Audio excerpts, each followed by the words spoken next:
대림절 두 번째 주일에 우리 주 하나님께 예배하기 위해서 이 자리에 나와주신 우리 사랑하는 로고스 가족 한 분 한 분을 우리 주 예수 그리스도의 이름으로 환영하고 축복합니다. 네, 오늘 이제 대림절 벌써 두 번째 주일인데요. 여러분 잘 아시는 것처럼 대림절은 다시 오실 우리 주님을 고대하는 절기입니다. 오늘도 우리 주님 다시 오실 날을 생각하면서 소망을 갖는 그러한 한 시간이 되기를 원합니다. 네, 여러분 중에 지금 여기 앉아 계신 여러분 중에 지난밤에 꾸신 꿈을 기억하시는 분 계세요? 한번 손 한번 들어보시겠어요? 그 혹시 나는 지난밤에 어젯밤에 꾼 꿈을 기억한다. 기억하는 분. 네, 기억하는 분들이 잘 안 계시더라고요. 요새 제가 예전에 이제 어렸을 때는 이제 우리가 꿈을 꾸면은 나 꿈 꿨어 엄마 아빠 엄마 꿈 꿨어 이런 말을 많이 했잖아요. 근데 생각해 보면은요, 시간이 지나서 이제 성인이 된 후로 우리가 꿈을 꾸는 횟수나 빈도가 많이 줄어든 것 같다는 생각이 듭니다. 네, 그런데 연구에 따르면은 이런 연구가 있어요.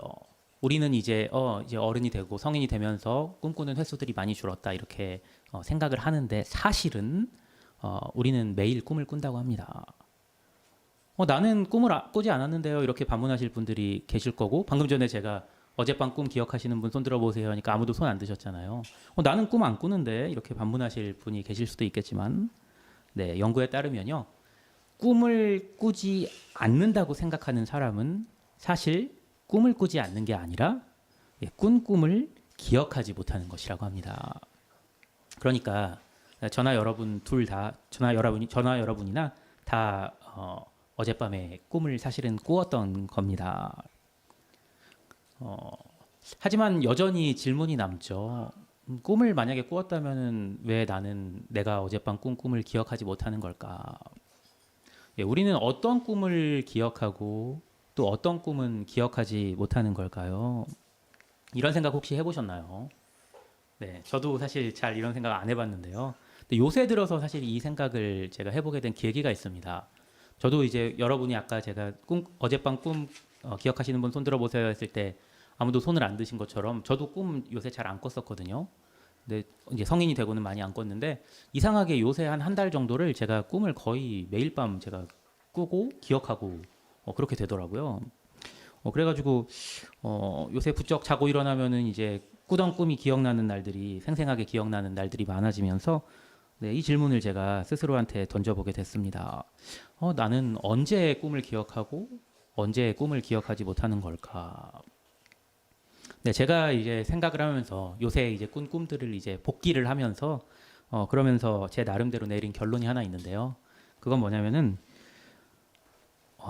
꿈에서 벌어지는 일이 내가 꿈을 꿨을 때 그 꿈에서 벌어지는 일이 내 일상과 다르면 다를수록 그 꿈을 기억하게 되는 가능성이 높아지는 것 같아요.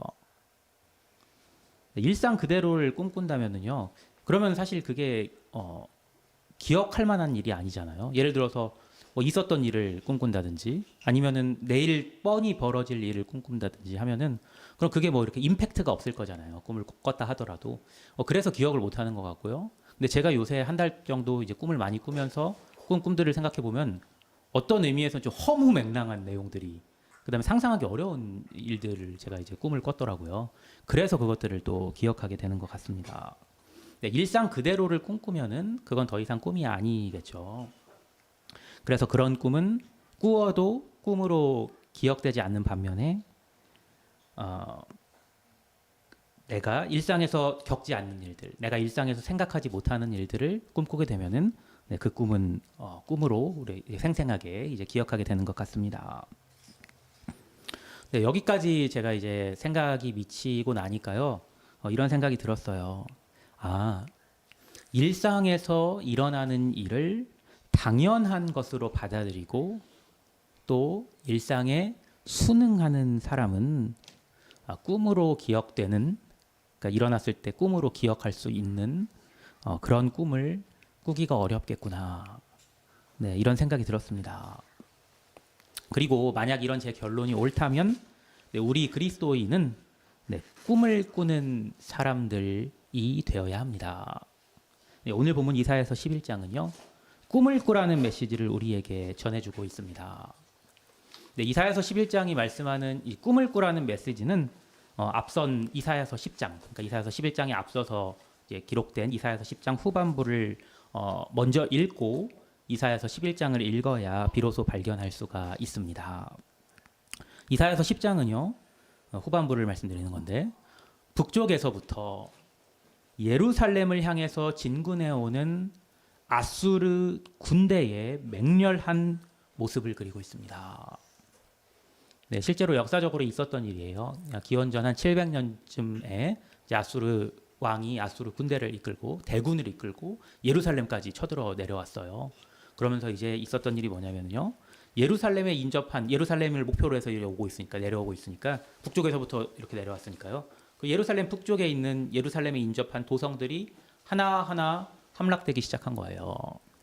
네, 이사야서 10장 후반부를 보시면요. 한 10여 개의 도성의 이름이 기록이 돼 있어요. 그렇게 이제 아시리아 대군의 진군으로 인해서 예루살렘에 인접한 10여 개의 도성이 무너지고 결국에는 하나님의 성전이 있는 예루살렘마저 함락될 위기에 처합니다. 네, 근데 이거는요. 이스라엘 백성들이 전에는 상상도 하지 못했던 일이었어요.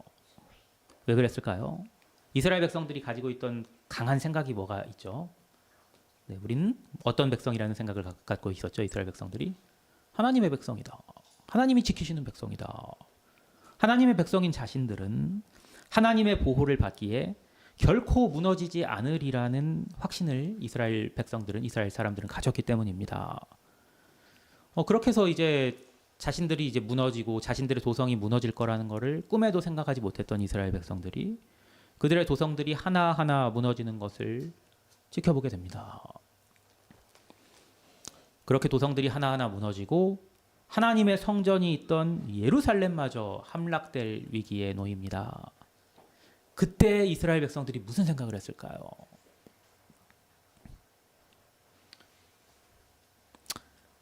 그들의 확신이 무너지고 우리는 절대 무너지지 않아. 그 확신이 무너지고 도성들이 하나하나 무너질 때마다 그들이 가지고 있던 희망이 점점 사그러갔을 겁니다. 하나님도 그들을 구원하실 수 없을 것 같았습니다.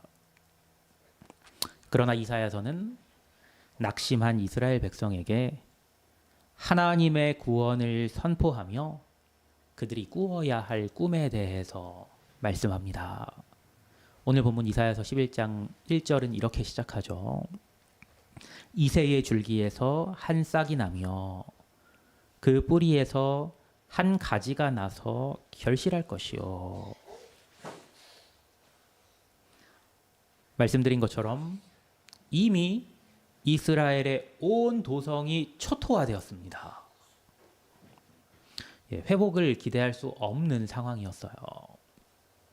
그런데 그럼에도 불구하고 이사야서는 이미 말라 비틀어진 희망이 없어 보이는 이새의 줄기에서 이새의 줄기라는 건 이제 다윗 왕조를 가리키는 거거든요. 이새가 이제 다윗의 아버지였죠.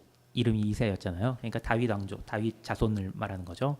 희망이 없어 보이는 이새의 줄기에서 한 싹이 나며 그 뿌리에서 한 가지가 나서 결실할 거라고 말씀합니다. 네, 이 이야기가 이스라엘 백성들에게 어떻게 들렸을까요? 현실과는 거리가 먼 꿈 같은 이야기입니다. 꿈 같은 이야기입니다. 일상에 순응하는 사람은 절대 꿀 수 없는 꿈입니다. 그러나 이사야서는 하나님의 백성 이스라엘에게 이 꿈을 제시하며 이 꿈을 꾸라고 말씀합니다. 그의 위에 여호와의 영, 곧 지혜와 총명의 영이요 모략과 재능의 영이요 지식과 여호와를 경외하는 영이 강림하시리니 그가 여호와를 경외함으로 즐거움을 삼을 것이며 그의 눈에 보이는 대로 심판하지 아니하며 그의 귀에 들리는 대로 판단하지 아니하며 공의로 가난한 자를 심판하며 정직으로 세상의 겸손한 자를 판단할 것이며 그의 입의 막대기로 세상을 치며 그의 입술의 기운으로 악인을 죽일 것이며 공의로 그의 허리띠를 삼으며 성실로 그의 몸의 띠를 삼으리라. 이미 다 망했다고, 끝났다고 포기한 이스라엘에게 여호와의 영, 지혜와 총명의 영, 모략과 재능의 영, 지식과 여호와를 경외하는 영이 강림하실 것이라고 이사야서는 예언합니다. 그리고 그 여호와의 영이 강림하실 때 일어날 놀라운 일에 대해 오실 그분은 그의 눈에 보이는 대로 심판하지 아니하고 그의 귀에 들리는 대로 판단하지 아니할 것이라고 말씀합니다.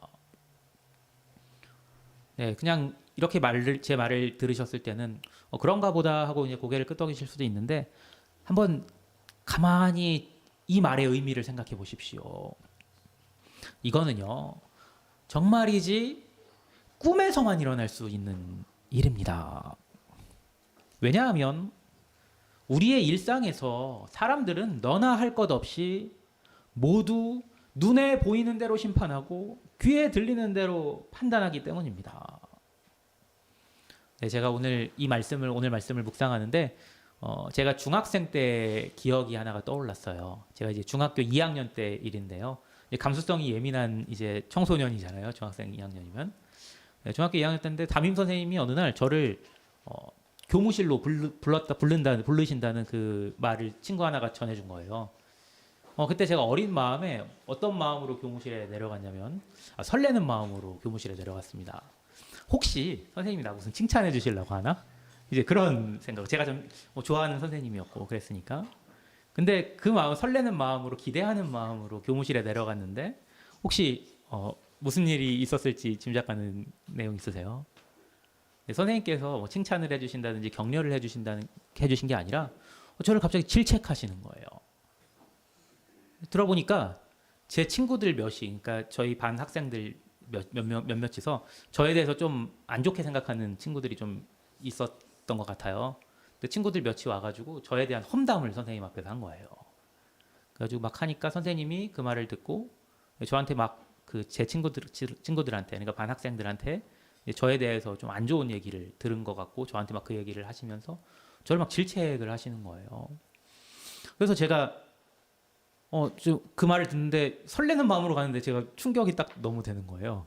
그래가지고 억울하기도 하고 그래가지고 선생님께 뭐 이렇게 좀 저 그런 적 없다고 얘기를 하는데 너무 당황해서, 왜냐면은 제가 예상했던 거랑 전혀 다른 얘기를 들으니까 당황을 하다 보니까 제가 조리 있게 이렇게 잘 얘기를 못 하고 그냥 선생님 그게 아니라요 뭐 이런 식으로 좀 말꼬리를 흘리면서 제가 이렇게 선생님께 변호를 하게 되더라고요. 그때 선생님이 그렇게 저한테 얘기를 하셨어요. 형주야,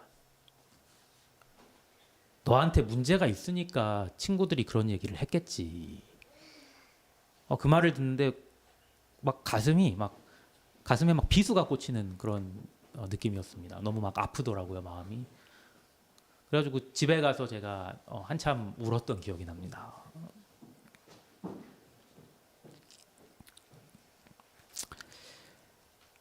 사람은요, 너나 할 것 없이 아무리 훌륭한 사람이라고 해도 어쩔 수 없이 눈에 보이는 대로 심판하고 귀에 들리는 대로 판단할 수밖에 없습니다. 그게 우리 사람이 가진 한계가 아닌가 싶어요. 당연히 저도 예외가 아닙니다. 저도 누군가한테 무슨 얘기를 들으면은 그 얘기에 의해 가지고 좌지우지되고 생각도 하게 되고 오해도 하게 되고 그걸로 판단하게 되고 이제 그러게 되는 일들이 왕왕 있죠. 사람과 사람의 관계에서 오해는 피할 수 없고 오해에서 오는 억울한 일도 생기기 마련입니다. 그런데 여호와의 영이 강림하시면 그의 눈에 보이는 대로 심판하지 아니하며 그의 귀에 들리는 대로 판단하지 아니할 것이라고 이사야서 11장은 말씀합니다. 그분은 우리의 깊숙한 곳까지 들여다 보시기에 우리는 그분 앞에서는 스스로를 변호할 필요도 없고 그리고 해명할 필요도 없습니다. 그분은 우리가 우리를 아는 것보다 우리를 더 잘 아시기 때문입니다. 세상 사람 아무도 우리를 몰라준다 해도요. 여러분을 알아주는 사람이 세상에 아무도 없다고 할지라도 그분은 여러분을 알아주십니다. 그리고 그분이 오시면 공의로 가난한 자를 심판하며 정직으로 겸손한 자를 판단할 것이며 그의 입의 막대기로 세상을 치며 그의 입술의 기운으로 악인을 죽일 것이며 그의 입술의 기운으로 악인을 죽일 것이며 공의로 그의 허리띠를 삼으며 성실로 그의 몸에 띠를 삼으실 것입니다. 네, 이런 꿈을 꾸고 아침에 일어난다면 우리가 그 꿈을 잊어버릴 수 있을까요? 그때에 이리가 어린 양과 함께 살며 표범이 어린 염소와 함께 누우며 송아지와 어린 사자와 살찐 짐승이 함께 있어 어린 아이에게 끌리며 암소와 곰이 함께 먹으며 그것들의 새끼가 함께 엎드리며 사자가 소처럼 풀을 먹을 것이며 젖 먹는 아이가 독사의 구멍에서 장난하며 젖된 어린아이가 독사의 굴에 손을 넣을 것이라. 네, 밤에 자다가 만약에 우리가 이런 꿈을 꾼다면요, 우리는 즉각적으로 알 겁니다. 아, 꿈이구나. 깨어나서도 이 꿈은 생생하게 기억할 겁니다. 왜 그렇죠? 우리 일상과 너무 다르니까요. 이리가 어떻게 어린 양과 함께 삽니까? 표범이 어린 염소와 함께 눕는다고요. 네, 사자가 풀 먹는 거 보면은 네, 꿈인 거 확인하려고 꿈속에서 우리가 우리 볼 이렇게 꼬집어 보지 않겠습니까? 그런데 오늘 본문은 그때가 되면 우리가 이 장면을 우리의 현실 속에서 목격하게 될 것이라고 선포합니다. 젖 먹는 아이가 독사의 구멍에서 장난하는 세상은 어떤 세상일까요? 상상하실 수 있으시겠어요? 네, 이제 8개월 된 제 셋째 아들 용훈이, 네, 8개월 됐으니까 아직 젖을 먹죠. 네, 그 아이를 보면요, 저는 부모로서 항상 노심초사하게 됩니다.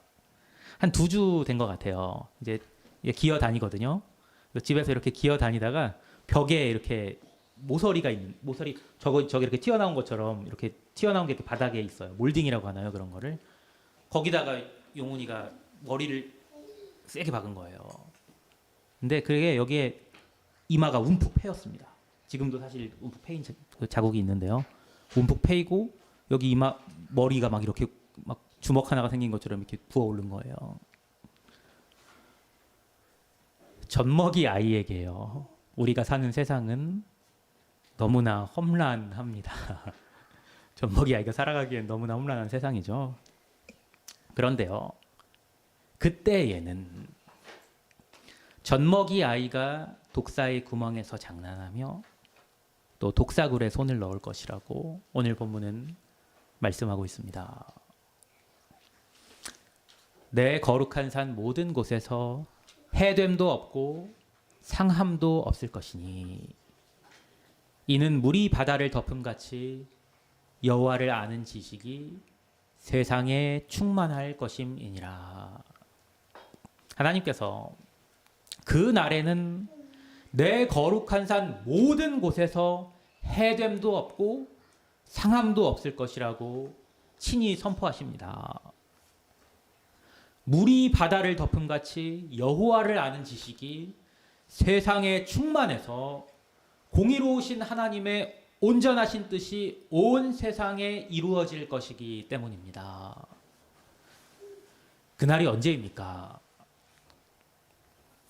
그날에 이새의 뿌리에서 한 싹이 나서 만민의 기치로 설 것이요 열방이 그에게로 돌아오리니 그가 거한 곳이 영화로우리로다. 아멘. 이새의 뿌리에서 난 한 싹이 만민의 기치로 설 날, 열방이 그에게로 돌아올 날입니다. 그날은 바로 우리 구주 예수 그리스도께서 이 땅에 다시 오실 날입니다.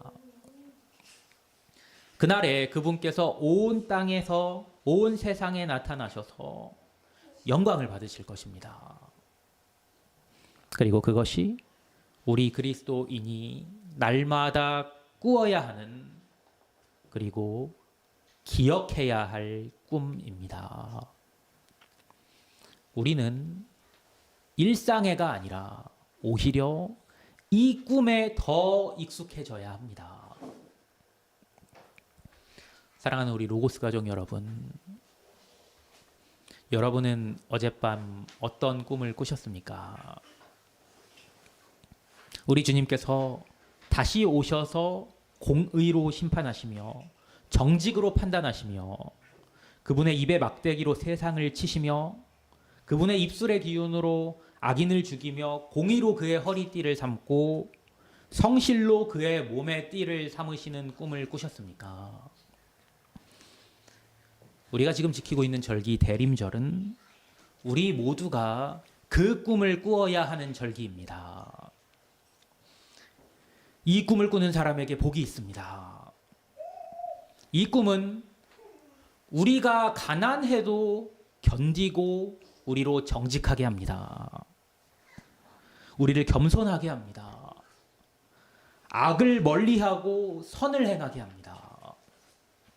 우리 주님께서 다시 오셔서 공의와 성실로 온 세상을 심판하시며 다스리실 것을 우리로 믿게 하기 때문입니다. 또한 이 꿈은 우리로 가난한 자들을 존중하게 하고 정직하고 겸손한 사람들을 가까이 하게 하고 악인을 멀리하게 합니다. 우리 주님께서 다시 오셔서 다스리실 세상을 꿈꾸며 그 세상의 법도를 따라 우리로 살게 하기 때문입니다. 이 꿈을 꾸며 살아야 하지 않겠습니까? 다시 오실 우리 주님을 고대하는 이 대림절에 우리 주님을 사모하는 마음으로 이 자리에 앉아 계신 여러분 모두가 오늘 밤 이 꿈을 꾸게 되시기를 우리 주님의 이름으로 간절히 축원합니다. 네, 오늘 제가 우리 교회 오기 전에 샌프란시스코 성결교회를 들러서 왔잖아요. 거기서도 설교를 했으니까요. 샌프란시스코 성결교회 이제 샌프란시스코로 가는 길에 이제 베이브리지를 건너는데요. 그 베이브리지를 건너는데 그 베이브리지 위에 터널이 하나 있더라고요. 긴 터널이. 그래서 사실은 제가 샌프란시스코 성결교회에서 오래 부교역자로 있었으니까 많이 지났던 터널인데 오랜만에 지나니까 좀 새롭게 보이더라고요. 그 터널을 이렇게 지나고 나서 제가 이제 아들 용혁이한테 물어봤어요. 터널 지날 때 어둡고 깜깜했는데 무섭지 않았어? 네, 그렇게 물어보니까 제 아들이 이렇게 대답하더라고요. 아니, 빛이 있잖아. 네, 우리가 인생을 살아갈 때는 긴 터널을 지나는 것 같습니다. 어둡고 깜깜하게 느껴질 때가 많고요. 막막하고 답답하게 느껴질 때가 많고요. 또 힘들게 느껴질 때가 많은 것 같습니다.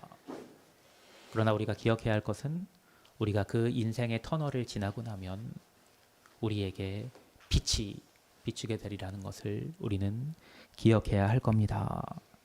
그리고 그것을 꿈꾸어야 할 겁니다. 우리에게 이 꿈이 있는 한 어떤 상황도 우리의 마음을 어둡게 할 수 없습니다. 우리 주님의 빛이 우리의 마음을 환하게 비출 것이기 때문입니다. 기도하겠습니다.